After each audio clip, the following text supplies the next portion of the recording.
آج کے اس خطبے کا جو موضوع منتخب ہوا ہے وہ ہے بیماری اور تکلیف پر ثواب کس طرح ملتا ہے۔ اس سے پہلے کے خطبے میں بتایا گیا تھا کہ یہ خطبے ہوں گے قسط وار، موضوع الگ ہو سکتے ہیں لیکن وہ ترتیب وار ہی انشاءاللہ رہیں گے۔ اس سے پہلے ہم نے یہ جانا کہ موت برحق ہے اور ہر شخص کو موت آئے گی، انسان کہیں بھی ہو، فی بروج مشیدہ، اگرچہ وہ مضبوط قلعہ کے اندر ہو، وہ موت اسے آ کر رہے گی، موت اسے لے کر جائے گی، مرنا ہے۔ اس کے بعد جب موت کی حقیقت کو ہم نے جان لیا تو اب آئیے دیکھتے ہیں مرض الموت کے تعلق سے۔ مرض الموت کیا ہے؟ ایسی بیماری جس بیماری میں انسان وفات کر جاتا ہے، جس بیماری میں انسان مر جاتا ہے۔ اب وہ بیماری کوئی بھی ہو، موت کے وقت جو تکلیفیں ہوتی ہیں، جو مشکلات ہوتی ہیں، یہ تقریباً سب کے ساتھ ہوتے ہیں۔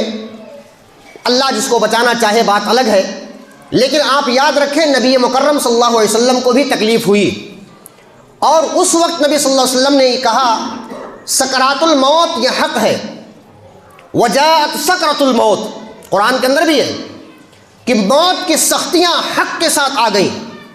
موت کی سختی ہے، موت کی بہت زیادہ سختی۔ اس سے پہلے میں نے بیان کیا کہ نبی کریم صلی اللہ علیہ وسلم عند الموت، مرض الموت کے اندر نبی صلی اللہ علیہ وسلم پیالے میں پانی لیتے تھے اور اپنے چہرے پر ملتے تھے اور لا الہ الا اللہ کہا کرتے تھے اور کہتے تھے ان للموت سکرات، بے شک موت کی سختیاں ہیں، موت کی پریشانیاں ہیں، موت کے شدائد ہیں، آلام و مصیبت ہے، یہ کوئی چھوٹی سختی نہیں ہے۔ نبی صلی اللہ علیہ وسلم کے تعلق سے بھی ہم جانتے ہیں کہ سختیاں آئیں اور خطرناک قسم کی سختیاں آئیں۔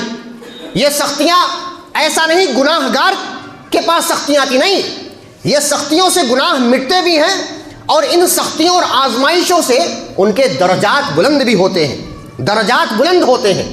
لہذا ہم جانتے ہیں، ہم اور آپ پوچھتے ہیں فلاں آدمی کا انتقال ہو گیا، کیسے کیا ہوا؟ کسی کی سانس لگ رہی تھی، کسی کو اٹیک آ گیا، کسی کو ایکسیڈنٹ ہو گیا، کسی کو اور کچھ بیماری ہو گئی، ہم بیماری تک سوچتے ہیں ختم کر دیتا ہے۔ یہ بیماریاں، یہ تکلیف، یہ مصیبتیں جو آتی ہیں یہ اللہ تبارک و تعالیٰ کی طرف سے آتی ہیں۔ ایک سبب ہے، اللہ تبارک و تعالیٰ پورے دنیا کو سبب کے تحت چلا رہا ہے۔ اللہ تعالیٰ کن کہتا فیکن ہو جاتا ہے، لیکن اللہ یہ بھی چاہتا ہے، اللہ کی مشیت یہی ہے کہ پوری دنیا کو اسباب کے تحت چلائے، اسباب کے تحت۔ انسان سوچے گا بیمار اس لیے مر گیا، نہیں، وہ موت کی وجہ جو سختیاں ہیں، جو بیماریاں ہیں، وہ اس کو ہو کر رہیں گی۔ وہ کون سی بیماری ہوگی یہ معلوم نہیں، موت کے وقت کیسی سختی ہوگی، کتنی ہوگی، کب ہوگی یہ معلوم نہیں، اللہ تبارک و تعالیٰ بہتر جانتا ہے۔ لیکن یہ بات یاد رکھیں کہ ایسی بیماری جس میں موت ہو جاتی ہے اس کو مرض الموت کہا جاتا ہے۔ لیکن یاد رکھیں آپ کے لیے خوشخبری ہے، آپ کے لیے خوشخبری ہے، اگر آپ مومن ہیں، ہم مومن ہیں، تو یہ آزمائشیں ہمارے لیے خوشخبری ہیں، یہ تکلیفیں ہمارے لیے خوشخبری ہیں، یہ بیماریاں ہمارے لیے خوشخبری ہیں۔ یاد رکھیے اگر آپ نے محلے کا، اپنے گھر کا، اپنے گاؤں کا مشاہدہ کر لیں، شاید کوئی بھی ایسا گھر نہیں جس گھر میں کوئی نہ کوئی بیمار نہ ہو، کسی نہ کسی کو تکلیف نہ ہو، چاہے عورت ہو، مرد ہو، چھوٹا ہو، بڑا ہو، کوئی بھی ہو، کوئی نہ کوئی تکلیف پائی جائے گی۔ الا ماشاء اللہ اگر کوئی گھر ایسا ہو جس کے اندر کوئی تکلیف نہ ہو تو اس کے تعلق سے بھی انشاءاللہ تبارک و تعالیٰ احادیث آئیں گی، غور کیجیے گا آپ۔ معلوم یہ ہوا یہ تکلیفیں جو آتی ہیں، یہ پریشانیاں آتی ہیں، آخر وجہ کیا ہے؟ ایک تو انسان بے نمازی ہے، ایک تو انسان اللہ پر ایمان نہیں رکھتا، ان کے لیے کوئی خوشخبری نہیں۔ خوشخبری اور نصیحت اور موعظت ان لوگوں کے لیے ہے جو اللہ پر ایمان لاتے ہیں، توحید پر قائم ہوتے ہیں اور جناب محمد رسول اللہ صلی اللہ علیہ وسلم سے محبت کرتے ہیں، ان کی سنتوں پر عمل پیرا ہونے کی کوشش کرتے ہیں، ان کے لیے خوشخبری ہے۔ اللہ آزمائے گا، یاد رکھیے اللہ آزمائے گا، ایمان والے کو آزمائے گا۔ اگر ہم ایمان کا دعویٰ کرتے ہیں اللہ آزمائے گا، ہم بھی آزماتے ہیں لوگوں کو، ہم بھی آزماتے ہیں۔ ایک انسان اگر کوئی سونا یا چاندی پا گیا، اسے پرکھنا ہے، اس کو آزمایا جاتا ہے، اس کو پرکھا جاتا ہے، اس کی جانچ کی جاتی ہے، تب جوہری کہتا ہے کہ یہ سونا ہے یا چاندی ہے یا فالتو کی چیز ہے۔ انسان آپ سے دوسرا کوئی محبت کرتا، آپ اس کو آزماتے ہو، دوستی کرتا، آپ اس کو آزماتے ہو، آپ یہ سوچتے ہو، لڑکا اگر آپ کا ہے آپ اس کو آزماتے ہو، لاؤ دیکھتے ہیں ہم سے وہ کتنی محبت کرتا ہے۔ اللہ تبارک و تعالیٰ اپنے بندوں کو آزماتا ہے، اللہ اپنے بندوں کو آزماتا ہے۔ منہ سے، زبان سے جو بات کہتا ہے ایمان لا الہ الا اللہ محمد رسول اللہ، کیا اس کے دل میں بات ہے کہ نہیں ہے؟ دل میں گزری کہ نہیں گزری؟ ظاہری طور پر کہہ رہا ہے وہ بار بار آیت میں وہ جو ہے شعر آتا ہے، زبان سے کہہ بھی دیا لا الہ تو کیا حاصل، زبان سے کہہ بھی دیا لا الہ تو کیا حاصل، دل و نگاہ مسلمان نہیں تو کچھ بھی نہیں۔ اگر زبان سے کوئی بات کہتا ہے تو یاد رکھیے زبان سے کہنا صرف کافی نہیں ہوتا، اللہ آزمائے گا، اللہ آزمائے گا۔ اور کس طرح آزمائے گا؟ جس کو جتنی زیادہ تکلیف ہوتی ہے ایمان کے بعد، توحید کے بعد، سنت رسول پر گامزن ہونے کے بعد، یاد رکھیے یہ خوشخبری ہے آپ کے لیے، یاد رکھیے یہ اچھی بات ہے آپ کے لیے۔ اللہ تبارک و تعالیٰ گویا کہ آپ سے محبت کرتا ہے، گویا کہ اللہ تبارک و تعالیٰ آپ کے ساتھ خیر کرنا چاہتا ہے، آپ کے ساتھ بھلائی کرنا چاہتا ہے۔ آپ یہ سوچ رہے ہوں گے، آپ یہ ہو سکتا سوچ رہے ہو ہمارے گھر میں ماں باپ یا اسی طرح سے دوسرے احباب ہمارے بیمار ہیں، میں خود بیمار ہوں، اور آپ کہہ رہے ہو کہ خوشخبری ہے۔ یاد رکھیے ہم نہیں کہہ رہے، جناب محمد رسول اللہ صلی اللہ علیہ وسلم کہہ رہے ہیں۔ انشاءاللہ تبارک و تعالیٰ وہ ساری چیزیں ہم دیکھیں گے۔ اللہ فرماتا ہے سورہ عنکبوت کی پہلی 3 آیت کریمہ الف لام میم سے شروع ہوتی ہے، احسب الناس ان يتركوا ان يقولوا آمنا وهم لا يفتنون، کیا لوگوں نے گمان کر رکھا ہے، کیا لوگوں نے گمان کر رکھا ہے، سوچ رکھا ہے کہ ہم نے کہہ دیا ایمان ہم لائے، اب اللہ تبارک و تعالیٰ آپ کو آزمائے گا نہیں، آپ کو آزمائے گا نہیں۔ اللہ فرماتا ہے وَلَقَدْ فَتَنَّا الَّذِينَ مِن قَبْلِهِمْ، اللہ فرماتا ہے ہم نے پہلے لوگوں کو بھی آزمایا۔ فَلَيَعْلَمَنَّ اللَّهُ الَّذِينَ صَدَقُوا وَلَيَعْلَمَنَّ الْكَاذِبِينَ، اللہ تبارک و تعالیٰ تاکہ جان لے کہ تم میں سے سچا کون ہے اور تم میں سے جھوٹا کون ہے۔ اپنے ایمان کو زبان سے کہہ دیا، اللہ کو معبود سمجھتا ہے، نہیں ہے کوئی معبود برحق مگر اللہ، لا الہ الا اللہ محمد رسول اللہ۔ بھائی ٹھیک ہے آپ نے کہہ دیا لا الہ الا اللہ، نہیں ہے کوئی معبود برحق سوائے اللہ کے، تو کیا واقعی آپ اللہ کو معبود سمجھ کر اس کی عبادت کرتے ہو؟ آپ اللہ کو معبود سمجھ کر اس کی عبادت کرتے ہو؟ آپ نے کہہ دیا وان محمد رسول اللہ، محمد صلی اللہ علیہ وسلم اللہ کے رسول، کیا واقعی رسول کو رسول سمجھتے ہو؟ کیا رسول کو رسول ہدایت والا سمجھتے ہو؟ کیا رسول کو اپنی زندگی میں رسول کی سنتوں کو نافذ کرتے ہو؟ کہ صرف زبان سے کہہ دیا بس؟ تو اگر زبان سے کہہ دیا تو آپ کے لیے کوئی خوشخبری نہیں۔ یاد رکھیے اللہ سچوں کو آزماتا ہے تاکہ سچوں کو جان لے اور جھوٹوں کو بھی جان لے۔ یہ منافق کی نشانی یہ ہے، کیا نماز پڑھا کرتے تھے، رسول صلی اللہ علیہ وسلم کی محفلوں میں شامل رہا کرتے تھے، بلکہ بسا اوقات عبداللہ بن ابی کے بارے میں آتا ہے کہ وہ نبی صلی اللہ علیہ وسلم کے خطاب کے بعد کھڑا ہو جایا کرتا تھا اور کہتا تھا اے لوگو ان کی بات مانو، یہ اللہ کے رسول ہیں، جبکہ خود منافق تھا، اور صرف منافق نہیں تھا، رئیس المنافقین تھا، منافقوں کا سردار تھا وہ۔ یہ دکھاوا تھا۔ اللہ تبارک و تعالیٰ نے کیا کہا؟ ہم آزمائیں گے تم کو۔ اور منافقوں کا مسئلہ یہی ہوتا تھا، جب وہ جنگ ہارا کرتے تھے تو وہ بددل ہو جایا کرتے تھے، کافروں سے مل جایا کرتے تھے، اور جب جیت جایا کرتے تھے، جب مسلمان جیتتے تھے تو آ کے سب سے پہلے مال غنیمت میں حصہ بٹانے کے لیے تیار ہو جایا کرتے تھے۔ منافق مت بنیے، ہمیں اور آپ، میں بھی اپنے گریبان میں جھانکوں اور آپ بھی اپنے گریبان میں جھانکیں، منافق مت بنیے، سچے مومن بنیے۔ جب اللہ آزمائے آپ کو تو آپ صبر کیجئے، اللہ کا شکر ادا کیجئے، اور نمازوں اور دیگر عبادات کا اہتمام کیجئے۔ یہ ساری چیزیں جاننا بہت ضروری ہے۔ سعد بن ابی وقاص رضی اللہ عنہ فرمان فرماتے ہیں، غور کیجئے گا، آج ساری کی ساری بہترین حدیثیں آپ کے سامنے ذکر کی جائیں گی۔ کہتے ہیں کہ سعد بن ابی وقاص رضی اللہ عنہ گئے نبی صلی اللہ علیہ وسلم کے پاس اور نبی صلی اللہ علیہ وسلم سے ایک سوال کیا، یا رسول اللہ صلی اللہ علیہ وسلم تو ای الناس اشد بلاء؟ قال الانبیاء ثم الامثل فالامثل۔ کہا اے اللہ کے رسول صلی اللہ علیہ وسلم، لوگوں میں سب سے زیادہ بلا، مصیبت، پریشانی کس پر آتی ہے؟ یہ سوال کیا، کس پر آتی ہے؟ کون ایسے پریشانی والا شخص ہے؟ نبی صلی اللہ علیہ وسلم نے جواب دیا الانبیاء، سب سے زیادہ مصیبت، پریشانی، شدائد، مشکلات اگر کسی کو آتی ہے تو نبیوں کو آتی ہے۔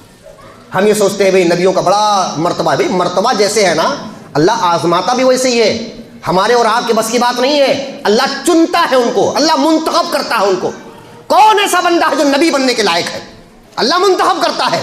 کہا الانبیاء، سب سے زیادہ مصیبت کسی کو آتی ہے تو نبیوں کو آتی ہے، رسولوں کو آتی ہے۔ ثم الامثل فالامثل، اس کے بعد پھر درجات جسے نیچے جائیں گے ویسے ہی دین کے اعتبار سے ان کی، جیسے مثال کے طور پر نبی صلی اللہ علیہ وسلم، پھر صحابہ، پھر ان کو مصیبت کم، پھر اور تابعین ان کو تھوڑا کم، اور تبع تابعین اور کم، ائمہ، علماء، اور اس طرح بہت سارے لوگ آپ جانتے ہیں مصیبتوں میں مبتلا کیے گئے، علماء بھی مصیبتوں کے اندر مبتلا کیے گئے۔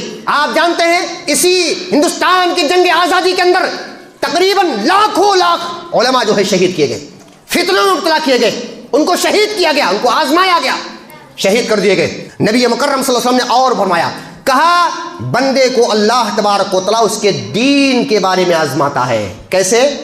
جو شخص دین میں سب سے زیادہ سخت ہوگا مصیبت بھی اتنی ہی زیادہ سخت ہوگی، مصیبتیں بھی زیادہ سخت ہوگی۔ آج تو ہم پگھل جاتے ہیں، کیا بڑی مصیبت ہے، لوگ پگھلاتے بھی ہیں، جب سے تم ادھر گئے ہو، جب سے فلاں چیز ماننے لگے ہو تب سے مصیبتیں مصیبتیں۔ انسان کمزور دل کا ہو تو پھر واپس چلا جاتا ہے، توحید کو چھوڑ دیتا ہے، محبت رسول کو چھوڑ دیتا ہے، اطاعت رسول کو چھوڑ دیتا ہے، دوسروں کے بہکاوے میں آ جاتا ہے، دوسروں کے بہکاوے میں آتا ہے۔ نبی صلی اللہ علیہ وسلم نے فرمایا دین میں جتنی نرمی برتو گے، دین سے جتنے دور جاؤ گے، مصیبتیں اتنی کم ہوتی جائیں گی، مصیبتیں اتنی کم ہوتی جائیں گی۔ اس لیے آپ غور کیجئے، نبی صلی اللہ علیہ وسلم نے یہ بھی فرمایا کہ کافروں کے لیے دنیا کیا ہے؟ کافروں کے لیے جنت بنا دی گئی، خوشحالی بنا دی گئی، مومنوں کے لیے قید خانہ بنا دیا گیا اس کو۔ لہذا ہم جانتے ہیں کہ آج پورے ورلڈ لیول پر دیکھیے، ورلڈ لیول پر مال پر قبضہ جو ہے غیر مسلمین کا ہے، اکثر و بیشتر مال کا قبضہ کس کا ہے؟ غیر مسلمین کا ہے۔ لیکن یاد رکھیے یہ ضروری نہیں کہ جس کے پاس مال ہو وہ خوشحال بھی ہو، خوشحالی کے لیے مال ہونا ضروری نہیں ہے، خوشحالی کے لیے دل مطمئن ہونا ضروری ہے، اور دل مطمئن ہونے کے لیے ضروری کیا ہے؟ انسان اللہ کا ذکر کرے۔ الا بذکر اللہ تطمئن القلوب، اے لوگو دلوں کے اطمینان اللہ کے ذکر سے آتا ہے، اور یہی اللہ کے ذکر سے جب دلوں میں مطمئن انسان ہوگا تو موت کے وقت فرشتہ آ کر کہے گا یا ایھا النفس المطمئنہ، اے مطمئن نفس ارجعی الی ربک راضیۃ مرضیہ، اللہ کی رضامندی کے لیے کی طرف چل، کیونکہ مصیبتوں پر صبر کیا، ایمان پر قائم رہا، کسی کے بہکاوے میں نہیں پڑا، کتاب و سنت کے راستے کو نہیں چھوڑا، لہذا کیا کر الی ربک راضیۃ مرضیہ فادخلی فی عبادی، میرے خاص بندوں میں شامل ہو جا، وادخلی جنتی، میرے جنت الفردوس میں داخل ہو جا۔ تو اطمینان اگر ہے تو آپ خوشحال ہیں، اور اطمینان ذکر سے آتا ہے، بغیر ذکر کے نہیں آتا۔ اس کے بعد کہتے ہیں کہ اللہ تبارک و تعالیٰ برابر ایک بندے کو آزماتا رہتا ہے، مصیبتیں تکلیف ہوتی رہتی ہیں، یہاں تک کہ زمین پر چلتا ہے تو اس کے پاس ایک بھی گناہ نہیں رہتے، بغیر گناہ کے زمین میں چلتا رہتا ہے، کیونکہ مصیبتیں آنے کے بعد سارے گناہ ختم ہو گئے اس کے۔ یہ ہے مصیبتیں، وہ مصیبت چاہے مرض الموت کے وقت ہو چاہے مرض الموت سے پہلے کا وقت ہو۔ اس کے بعد ایک اہم چیز اور بھی ہے، خباب بن ارت رضی اللہ عنہ بیان کرتے ہیں کہ ایک مرتبہ رسول اللہ صلی اللہ علیہ وسلم کے پاس ہم نے شکایت کی، ہم نے حال زار کو بتایا نبی صلی اللہ علیہ وسلم کو، اپنی حالت زار کو، مکی دور ہے، مکے میں آپ سب جانتے ہیں کتنا ستایا جاتا تھا، خود نبی صلی اللہ علیہ وسلم کو ستایا جاتا تھا، اپنی حالت کو نبی صلی اللہ علیہ وسلم سے بیان کیا۔ کہتے ہیں نبی صلی اللہ علیہ وسلم خانہ کعبہ کے پاس ایک چادر بچھا کر بیٹھے ہوئے تھے، جب ہم نے کہا الا تستنصر لنا الا تدعو لنا، اے اللہ کے رسول صلی اللہ علیہ وسلم کیا آپ ہمارے لیے آپ مدد کیوں نہیں طلب کرتے اللہ تبارک و تعالیٰ سے؟ آپ تو اللہ کے رسول ہیں، ہمیں مصیبتیں ہیں، پریشانیاں ہیں، کفار ستا رہے ہیں، کسی کو مارا جا رہا ہے، پیٹا جا رہا ہے، قتل کیا جا رہا ہے، ساری چیزیں ہو رہی ایمان کے بیس پر ہو رہی ہیں، الا تستنصر لنا، آپ ہمارے لیے مدد طلب کیوں نہیں کرتے؟ الا تدعو لنا، آپ ہمارے لیے دعا کیوں نہیں کرتے؟ نبی صلی اللہ علیہ وسلم ایک حدیث دوسری میں آتا ہے، کہتے ہیں ٹیک لگائے ہوئے تھے، کھڑے ہو گیا، ٹیک چھوڑ دیا، بیٹھ گئے سیدھا، اور کہا تم سے پہلے بہت سارے نبیوں کو اور نبیوں کے ماننے والے کو ایک گڈھا کھو جاتا، اسی کے اندر اس کو ڈال دیا تھا، ایک آدمی کو، ایک مسلمان کو، ایک نبی کے متبعین کو گڈھا کھود کر اس کے اندر ڈال جاتا، اور اوپر سے آرا، جس کو آری کہا جاتا ہے، اس کے بڑے کو آرا لے کر سر سے 2 ٹکڑے انسان کو کر دیے جاتے تھے، 2 ٹکڑے انسان کو کر دیے جاتے تھے پہلے زمانے میں مسلمانوں کے ساتھ، اور لوہے کی کنگھیاں لیتے تھے، لوہے کی کنگھیاں گوشت میں پیوست کر کے ہڈی میں پیوست کر دیتے تھے، ہڈی تک پہنچا کر چبھو دیتے تھے اس کو۔ اللہ کے رسول صلی اللہ علیہ وسلم نے فرمایا پھر بھی اتنا ہونے کے باوجود بھی ایک آدمی کو، ایک مسلمان کو اس کے دین سے کوئی برگستہ نہیں کر سکتا تھا، دین سے دور نہیں کر سکتا تھا۔ آج ہمارا معاملہ کیا، غور کیجئے، ہمارے معاشرے کا معاملہ کیا ہے؟ معاملہ یہ ہے کہ اگر آپ توحید کے بارے میں بلاؤ، توحید کی طرف بلاؤ، لوگ کہتے ہیں ہم رشتہ داری چھوڑ دیں گے، آپ کمپرومائز کر لیتے ہو۔ آپ سنت رسول کی طرف بلاتے ہو، لوگ کہتے ہیں ہم رشتہ داریاں توڑ دیں گے، مت کرو ایسا، آپ کمپرومائز کر لیتے ہو۔ وہ بدعتوں کی طرف بلاتے ہیں، وہ شرک کی طرف بلاتے ہیں اور کہتے ہیں رشتہ داریاں توڑ دوں گا، اور آپ کمپرومائز کر لیتے ہو، پہنچ جاتے ہو۔ یاد رکھو اگر وہ ایمان کے ڈاکو ہے تو یاد رکھیں ان سے آپ بچیں، ان سے بچیں۔ آپ پیسہ لے لو، آپ کچھ بھی لے لو، مدد لے لو اوپر سے، لیکن اگر آپ ایمان چھیننے کی کوشش کرو گے، توحید چھیننے کی کوشش کرو گے، سنت رسول چھیننے کی کوشش کرو گے، اس میں ایک مومن کبھی کمپرومائز نہیں کر سکتا۔ رشتہ داریاں ٹوٹتے ہیں تو ٹوٹنے جائیں، رشتہ ختم ہوتی ہیں تو ختم ہو جائے، ایمان کو ہم بیچ نہیں سکتے۔ جس ایمان کو بڑی محنت سے پالا ہے، جس ایمان کو بڑے محنت سے پایا ہے، جس ایمان کو بڑی محنت سے ہم نے اس کو سنبھالا ہے، اس ایمان کو کسی کے کہنے پر، رشتہ داریاں ٹوٹنے کے ڈر پر ہم چھوڑ نہیں سکتے۔ یاد رکھیں، ہمیں توحید بڑی مشقت سے ملی ہے، ہم نے توحید کو جانا، ہم نے ایک اللہ کو جانا، ہم نے جانا کہ عبادات میں، دعاؤں میں، نظر و نیاز میں، ساری چیزوں میں اگر عبادت کرنا تو صرف رب العالمین کی کرنا، اس کے علاوہ نہیں۔ سنت کو فالو کرنا تو جناب محمد رسول اللہ صلی اللہ علیہ وسلم کی کرنا۔ لوگ کمپرومائز کر لیتے ہیں، یہ بہت غلط بات ہے۔ نبی صلی اللہ علیہ وسلم نے اور فرمایا، قال رسول اللہ صلی اللہ علیہ وسلم من یرید اللہ بہ خیرا یصب منہ۔ نبی صلی اللہ علیہ وسلم نے فرمایا، میں پہلے کہہ چکا ہوں کہ بیماریاں تقریباً ہر گھر میں، شدائد و مشکلات، کبھی مال کی تنگی، کبھی گھر کی تنگی، کبھی اور کسی کی تنگی، کبھی اور کسی کی تنگی، کبھی مصیبتوں میں پڑے ہوئے ہیں، پیسے بہت خرچ ہو رہے ہیں، کیا کریں؟ یا اگر ہم یہ سوچتے ہیں تو یاد رکھیں نبی صلی اللہ علیہ وسلم نے کیا فرمایا، من یرد اللہ بہ خیرا یصب منہ۔ جس شخص سے اللہ بھلائی کا ارادہ کرتا ہے اسے مصیبتوں میں مبتلا کر دیتا ہے۔ اللہ اکبر، یہ خوشخبری ہمارے واسطے ہے کیا؟ لیکن بس شرط یہ ہے کہ آپ ایمان والے ہو، شرط یہ ہے کہ آپ توحید والے ہو، شرط یہ ہے کہ عبادات کے معاملے میں اللہ کو چھوڑ کر کہیں بھی عبادت نہیں کرنا، صرف اللہ کی عبادت کرنا۔ معاملات کے اندر، اخلاق کے اندر، طریقوں کے اندر، عادات کے اندر جناب محمد رسول اللہ صلی اللہ علیہ وسلم کے طریقے کو لینا۔ اگر ہم یہ کرتے ہیں، یاد رکھیں یہ مصیبتیں آپ کے لیے بھلائی ہیں، یہ مصیبتیں آپ کے لیے خیر ہیں، یہ مصیبتیں آپ کے لیے اچھائی ہیں، یہ مصیبتیں آپ کے لیے بہتری ہیں۔ نبی صلی اللہ علیہ وسلم خود فرماتے ہیں، جس سے اللہ بہتری کا ارادہ کرتا ہے، خیر کا ارادہ کرتا ہے، اسے مصیبتوں میں مبتلا کر دیتا ہے۔ بہت سارے لوگ ہیں بستر سے اٹھ نہیں سکتے، بہت سارے لوگ ہیں بستر سے اٹھ نہیں سکتے۔ یاد رکھیے، ہمارا اور آپ کا گھر یہ کہتا ہے، کبھی بہو، کبھی بیٹی، کبھی بیٹا، ہوتا کیا ہے، ہم پریشان ہو جاتے ہیں، خدمت کر کر کے پریشان ہو جاتے ہیں، سنڈاس پیشاب بھی کروانا پڑتا ہے، کھانا بستر پہ دینا پڑتا ہے، صحیح سے اٹھ نہیں پائے تو اٹھانا پڑتا ہے۔ یاد رکھیں یہ مصیبتیں آپ کے لیے خیر کا باعث ہیں، اکتانا نہیں ہے، پریشان نہیں ہونا ہے۔ وبشر الصابرین، صبر کرنے والوں کے ساتھ اللہ تبارک و تعالیٰ ہے، اور صبر کرنے والوں کے لیے خوشخبری ہے۔ یہ آزمائشیں کیا ہے؟ بھلائی ہے۔ بیماری کی وجہ سے گناہ کیسے معاف ہوتے ہیں، یہ ٹاپک ایسا ہے نا، ہر آدمی کے لیے اور ہر گھر کے لیے، ہر فیملی کے لیے، کیونکہ کوئی بھی ایسی فیملی نہیں جس میں بیماریاں، مصیبتیں، پریشانی، چاہے جو ہو، چاہے مال کے بارے میں، چاہے بیماری کے بارے میں، کیسے بھی ہو، کیسے بھی ہے۔ آئیے دیکھتے ہیں، عبداللہ بن مسعود رضی اللہ فرماتے ہیں، بہت اہم حدیث، کہتے ہیں کہ میں رسول اللہ صلی اللہ علیہ وسلم کی خدمت میں حاضر ہوا، میں نے دیکھا آپ صلی اللہ علیہ وسلم بخار زدہ تھے، نبی صلی اللہ علیہ وسلم کو بخار تھا، میں نے آپ کو چھوا اور میں نے عرض کیا، یا رسول اللہ انک لتوعک وعکا شدیدا۔ پہلے میں عرض کر دوں، اگر کسی کو بخار ہو، اگر کسی کو بخار ہو، 100 ڈگری سے اوپر جاتے ہی انسان پریشان ہو جاتا ہے، 100 ڈگری سے اوپر جاتے ہی پریشان ہو جاتا ہے انسان۔ اگر کسی انسان کو 200 ڈگری مان لیجئے، فرض کر لیجئے، اگر کسی انسان کو 200 ڈگری ہو جائے بخار، تو کیا حالت ہوگی آپ بتائیے، کیا حالت ہوگی؟ میں وہ اب بات بتا رہا ہوں، یہ تو تمہید مان دیا میں نے۔ نبی صلی اللہ علیہ وسلم سے کہا عبداللہ بن مسعود رضی اللہ عنہ، یا رسول اللہ صلی اللہ علیہ وسلم انک لتوعک وعکا شدیدا، آپ کو سخت قسم کا بخار ہے، سخت ترین قسم کا بخار ہے نبی صلی اللہ علیہ وسلم آپ کو۔ نبی صلی اللہ علیہ وسلم نے کہا، ہاں، جتنا 2 آدمیوں کو بخار ہوتا ہے اتنا اکیلے مجھے ہے۔ اللہ اکبر، 2 آدمی، آپ کے ہم اور آپ سے کیا سوچتے ہیں؟ نبی تو اللہ کے حبیب ہوتے ہیں، بڑا اچھا ہے، کتنا اچھا رتبہ ہے۔ یاد رکھیے، صرف رتبہ نہیں ملتا، رتبہ ملتا تو ہے، ایک الگ مسئلہ ہے، لیکن اس کے ساتھ ساتھ جو بلا اور مصیبتیں آتی ہیں نا، پریشانیاں آتی ہیں، وہ انبیاء کو، رسول کو زیادہ آتی ہیں، زیادہ آتی ہیں۔ کہتے ہیں جتنا 2 آدمی، تم میں سے 2 آدمی کو بخار ہوتا ہے اتنا مجھے اکیلے بخار ہے۔ پھر عرض کیا، اللہ کے رسول صلی اللہ علیہ وسلم ایسا کیوں ہے؟ اس لیے کہ آپ کو 2 اجر ملے گا نا۔ سوال کیا، اے نبی صلی اللہ علیہ وسلم آپ کو دوہرا اجر ملے گا نا، 2 اجر ملے گا؟ نبی صلی اللہ علیہ وسلم نے کہا ہاں، نبی صلی اللہ علیہ وسلم نے کہا ہاں، مجھے 2 مرتبہ اجر ملے گا، اس لیے ڈبل بخار ہے، 2 آدمیوں کے برابر بخار ہے۔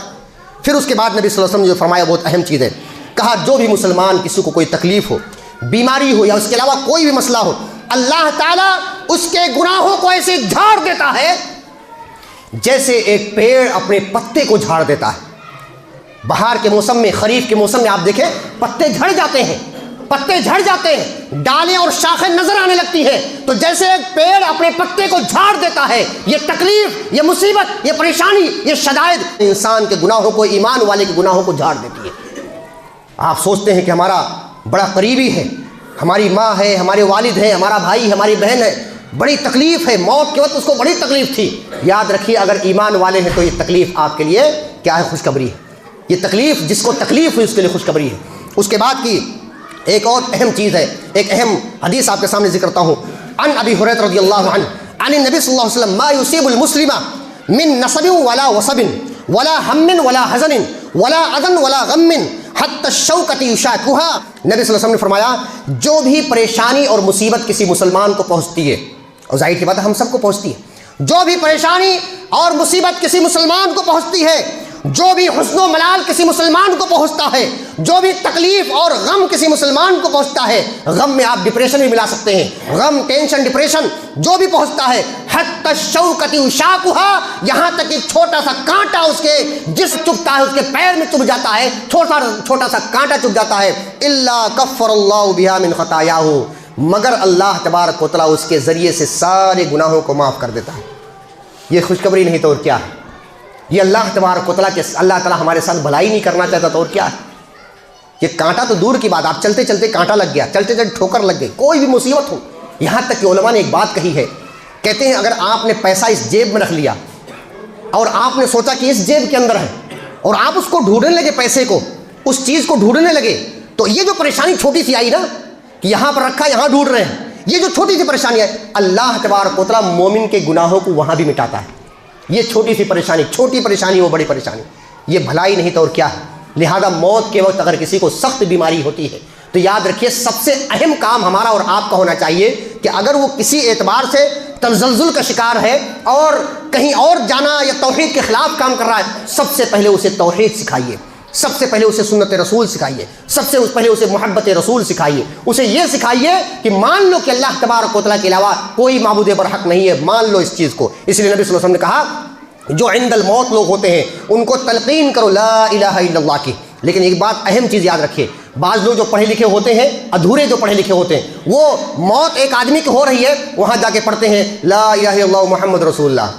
یاد رکھیے وہاں پر محمد رسول اللہ صلی اللہ علیہ وسلم نے نہیں سکھایا، وہاں پر صرف لا الہ الا اللہ سکھایا. لا الہ الا اللہ، وہاں پر لا الہ الا اللہ پڑھا کیجئے تاکہ وہ پڑھے، وہ سنے اور وہ پڑھے، اور جس کا آخری کلمہ لا الہ الا اللہ ہو گیا دخل الجنہ، اللہ تبارک و تعالیٰ اسے جنت الفردوس میں داخل کرے گا. یہ بہت اہم چیز ہے. حضرت عائشہ رضی اللہ عنہا منہ کے اندر موجود تھی، غور کیجیے آپ. کچھ قریشی نوجوان آئے، قریش کے مکہ میں جو قریش خاندان تھا، قریشی نوجوان آئے، حضرت عائشہ رضی اللہ عنہا منہ کے اندر ہے، اور جب وہ آئے تو ہنس رہے تھے، سارے کے سارے لوگ ہنس رہے تھے. حضرت عائشہ رضی اللہ عنہا فرماتی ہیں کہ تم کیوں ہنس رہے ہو، کیا وجہ ہے؟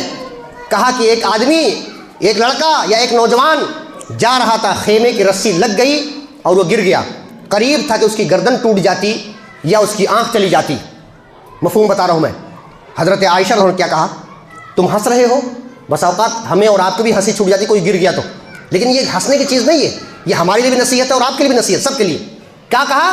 ہنسو مت، میں نے نبی صلی اللہ علیہ وسلم سے سنا ہے. اور وہ بیان فرماتی ہیں، کہتے ہیں جس مسلمان کو کانٹا بھی چبھ جائے یا اس سے بڑھ کر کوئی تکلیف ہو، اس کے لیے ایک درجہ اللہ بلند کر دیتا ہے اور ایک گناہ اللہ تبارک و تعالیٰ اس کا معاف کر دیتا ہے. اس کی تو معافی ہو رہی ہے اور آپ ہنس رہے ہو، یہ استہزاء اور مذاق کے موڈ میں ہوگی تو آپ گنہگار ہو رہے ہو، اس کے گناہ تو معاف ہو رہا ہے چلے گا. یہ ہوتا ہے. اس کے بعد ایک اہم چیز اور بھی ہے، جو دنیا کے اندر آزمائے گئے، دنیا کے اندر جن کو مصیبتیں آئیں، پریشانیاں آئیں، کبھی اولاد کو لے کر، کبھی والدین کو لے کر، کبھی خود کو لے کر، کبھی فیملی کو لے کر، کبھی دوسرے لوگوں کو لے کر، جو بھی مصیبت آئیں، ایسے ایمان والے مصیبت زدہ لوگوں کو اللہ تبارک و تعالیٰ اتنا دے گا، اتنا ثواب دے گا، اتنا عطا کرے گا کہ جن کو دنیا میں کوئی تکلیف نہیں ہوگی وہ آرزو کریں گے. وہ آرزو کیا کریں گے؟ یاد رکھیے اتنا خطرناک آرزو کریں گے. وہ نبی صلی اللہ علیہ وسلم نے فرمایا یود اہل العافیت یوم القیامہ، اہل عافیت جن کو دنیا میں کچھ بھی نہیں ہوا وہ خواہش کریں گے. خواہش کیا کریں گے؟ ثواب کو دیکھ کر خواہش کریں گے. کہتے ہیں لو ان جلودہم کانت قرضت فی الدنیا بالمقاریض، جب مصیبت زدہ لوگوں کو اللہ وہاں پر ایمان والوں کو جب نوازے گا، دے گا، تو وہ خواہش کریں گے کاش دنیا کے اندر ہمیں کینچیوں سے ہمارے چمڑے کو کاٹ دیا جاتا، چمڑے کو ہمارے کاٹا جاتا، کاش ہمیں بھی مصیبت پہنچتی اور اللہ تبارک و تعالیٰ ہمیں بھی وہاں نوازتا.